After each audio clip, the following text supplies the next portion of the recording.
Coming up next on the Jeff Crilley Show, you're going to meet a model, actor, host of the Rise of the Black Mogul podcast, and he's my friend, and he is going to share with people that forget Hollywood, you got to be thinking about Dallaswood next.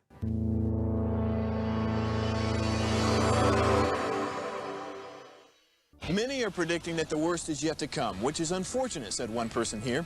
Until now, they've enjoyed the reputation of being the nation's icebox. Watched a burglar in his home this morning by webcam. As a journalist of over 25 years, stories are what make my world turn. Reporting live from the Dallas newsroom tonight, Jeff Crilley, Fox 4 News. But in 2008, I took the jump from my familiar life and started a PR firm from my home. We're talking about anyone with a camcorder like the one I'm using becomes a television network. We started slowly growing the company, and we now have over 100 clients, and we've branched into the world of live digital broadcasting. I now own 8 different TV studios and have a huge team, and the stories that I now get to share are sometimes the most important of my life.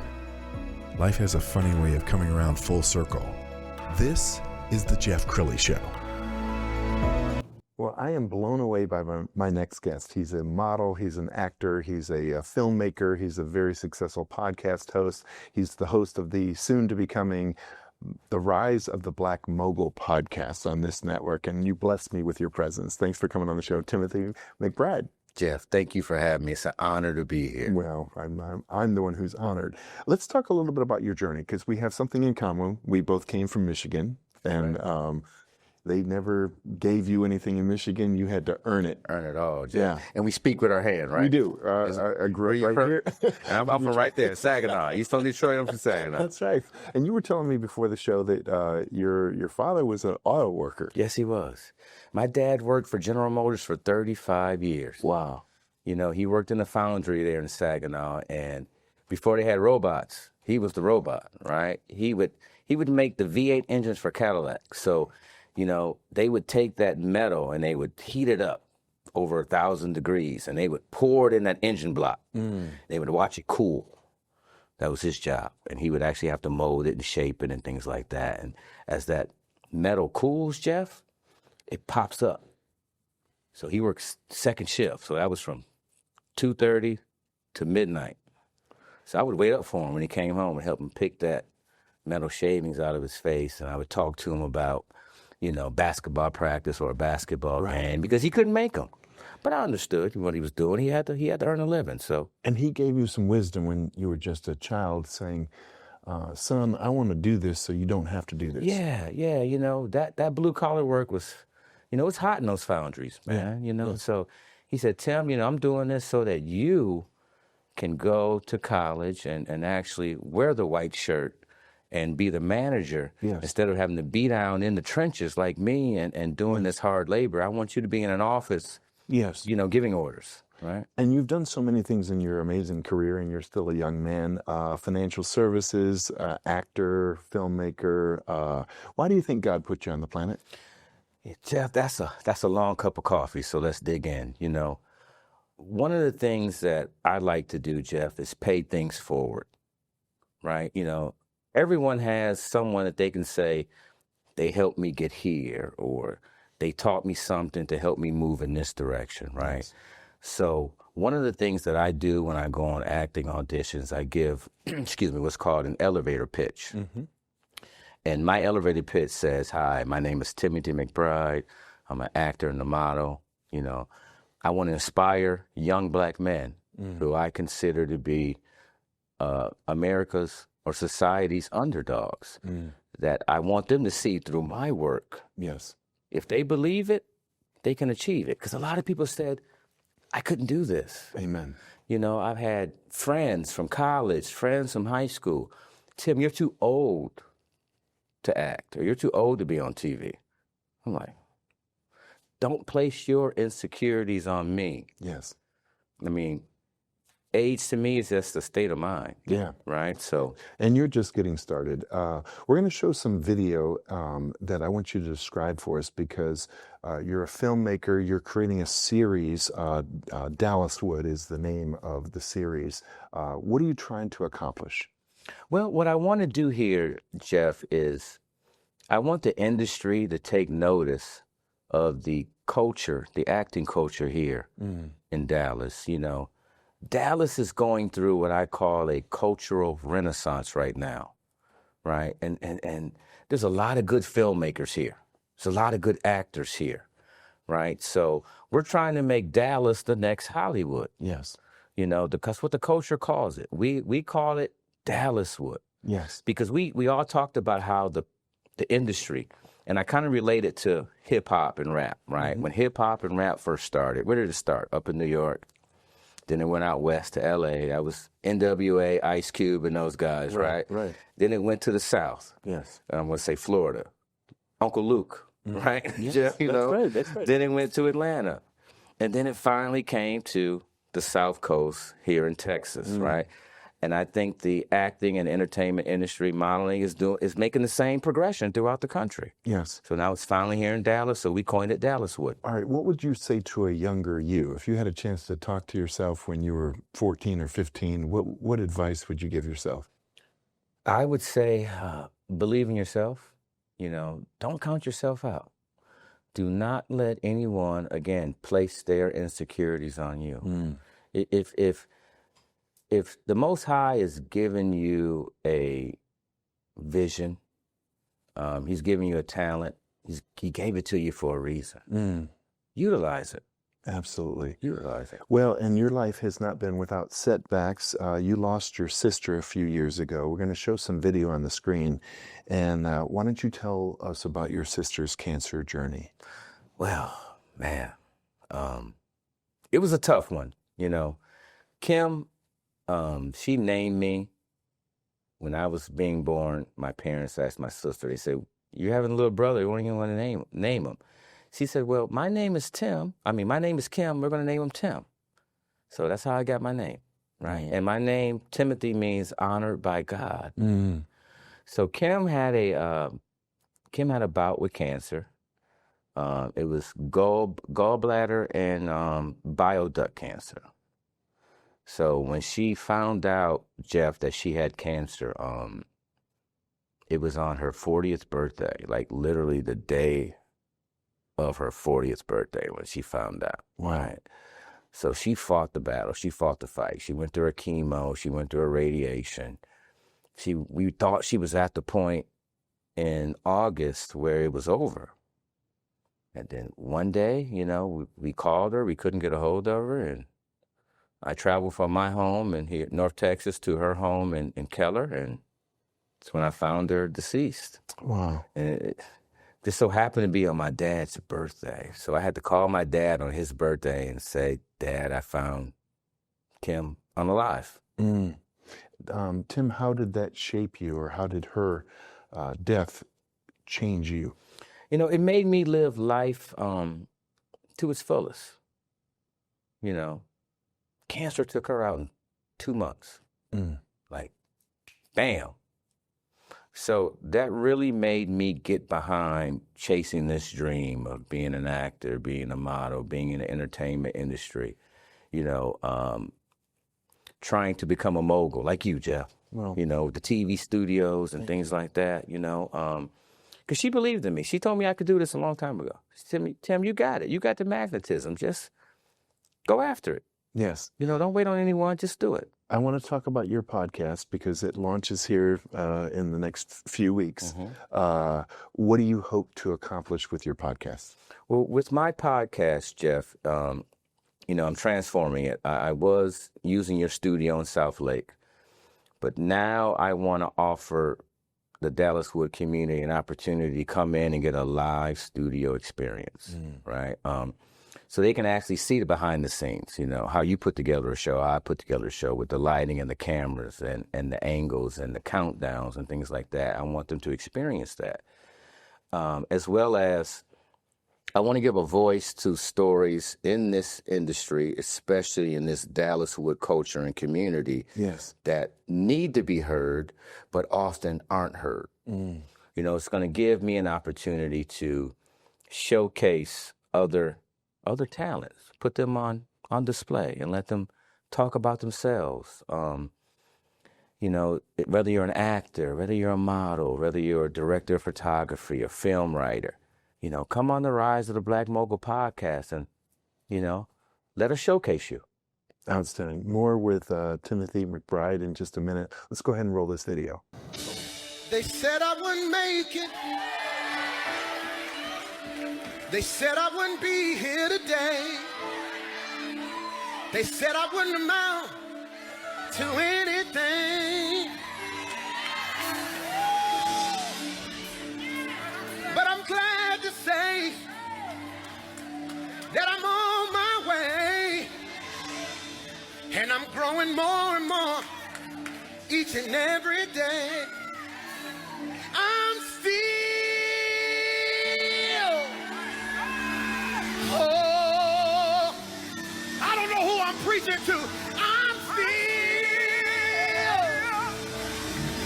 I only preach to 5 people who almost gave up this week. I'm still, I'm still.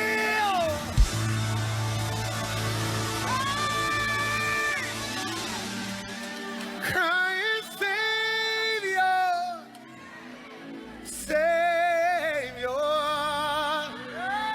hear my humble. Jim, I got chills just now. Man.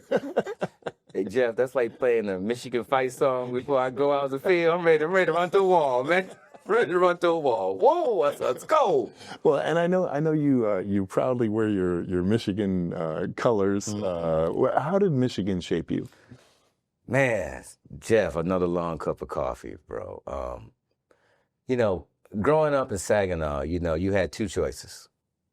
You were either green and white like you're talking about the banks of the Red Cedar River. That's right. Right? I know your fight song. I know it.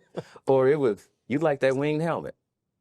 You like the maize and blue, Jeff, you grew up in Michigan, man. It's the Great Divide. Yeah. I mean, it split some families up. It did. Yeah. I mean, down the middle. Hey, my brother went to U of M. So you know it firsthand, right? So, Michigan shaped me because it gave me an opportunity to see different cultures, man, to expand my mind, to get into the arts, to get into the literature, to get into the sciences, to break away from some norms. It allowed me to get out and actually, talk to different diverse people and learn different diverse backgrounds and break some stereotypes, Jeff. Michigan was a predominantly white institution, right? But there was a culture there that was almost like a HBCU, right? But, but we all still got along. I still have some good friends from Michigan that I talk to this day. And, Michigan that shaped me because it allowed me to open my eyes and see that there was a bigger world outside of Saginaw, Michigan. Yes. And it only got bigger from there. And I want to talk more about the Rise of the Black Mogul podcast. You're going to have guests. What do you hope to do on the podcast to make a lasting impression? Well, I'm sort of, Jeff, I am, if I had to make an analogy about this show, right? On Instagram, they have what's called the Tiny Desk, where they have artists that come on and they perform, right? So I'm kind of spinning that a little bit, and I want to make this podcast the tiny studio, where for this particular show, I want to have some local music artists. One in particular, his name is Chief J. Reed. He's from South Dallas. Has some good music, good hip hop music. So he's going to be on the show. So he's going to come on the show, allow me to interview him. Then for the guests that are in studio, I'm going to allow them to do some Q&A with him. Then he's going to sing a couple of songs for us, right? Give us a small, intimate concert. There's another artist. He's out of Brooklyn, New York. His name is Leo Lamar. Same thing's going to happen with him. Then the final guest, CEO Money Train, he was on my show over in South Lake. So he's coming back to talk about some new endeavors that he's dealing with. So that he has going on right now. So it's going to be a good show. Like I said, I really want the audience to kind of feel what it's like to see a show produced. So they're going to be here for sound check. They're going to be here for the lighting. They're going to be here to see how you adjust the lights and adjust the cameras. So we're going to give that live in-studio experience. All right, you're still a young man. Can I ask your age? 52. 52. Man, you got the world right in front of you. Man. All right, how big do you see this getting? As big as God will allow or believe that I can handle. You know, Jeff, if I can, let me say this, you know, when I was 17, right, taking my senior pictures, and it was in Bridgeport, Michigan. You know exactly where it is, right by Frankenmuth. And Mr. Hilliard at Hilliard Studios in Bridgeport, he said, Tim, you got it. And I'm leaning, Jeff, you know, like, right? He says, let me put your picture up on the wall. He said, I have connections with some modeling agencies in Detroit, and I believe that I can get you a shot. I said, stop, Mr. Hilliard. He said, I'm serious. So he got permission from my parents, and he put them up.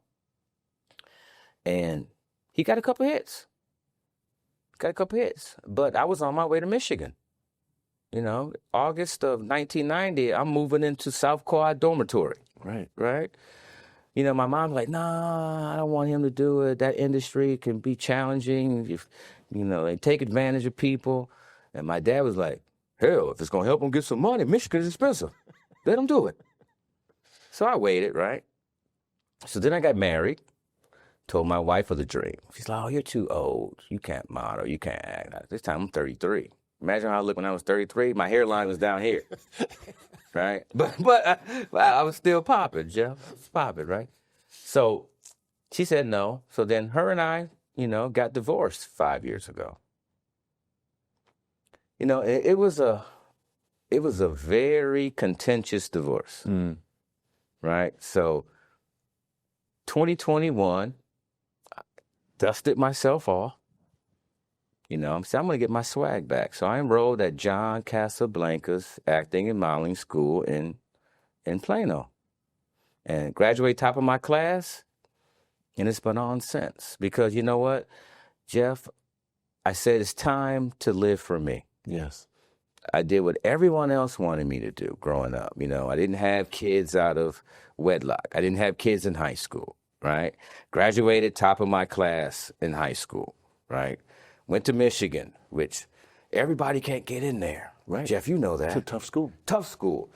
Graduated from Michigan, got out of there, went to corporate America, you know, worked for one of the big three, worked there for years. You know, been in the corporate America for the last 30 years, right? Got married, then had kids. So I tried to do everything the right way because that's what everyone else said I need to do. Yes. But this acting and this modeling and this entertainment industry, this is what I want to do now. So now I'm living for me. Yes. So you've seen a lot of my videos. This part of my life is called It's My Turn. Beautiful. It's my turn. All right, Tim, we only have about a minute left, so I want you to look into the camera on the left and talk to that young person who's watching this video for the first time and give them some words of encouragement. You know, I would say this to you, young America. Believe in yourself. That's number one. You know, do not let anyone place their insecurities on you. If God or the Most High or whoever you serve as your higher power, if they put it in you, they're going to help it get it out of you. So don't let money get in your way. You know, if money is your problem, it can be fixed with money, right? So don't let money distract you from chasing your dream. You know, don't let money get in your way. Don't let people get in your way. Believe in yourself, because if you believe it, you can achieve it. You can do anything you put your mind to. You just got to be dedicated. Don't give up. Don't stop believing in yourself. And you'll see your dreams come true. Because you know what? When passion meets purpose, your rise will begin too. The Rise of the Black Mogul podcast. That is a mic drop moment. All right, Timothy, we're going to end with his Instagram page so you can get in Jeff, for touch with him. What a blessing to have you on the show. The great Timothy McBride. Thanks for coming on the show. Thank you, Jeff, for having me. I appreciate you. That's it for now. We'll see you next time.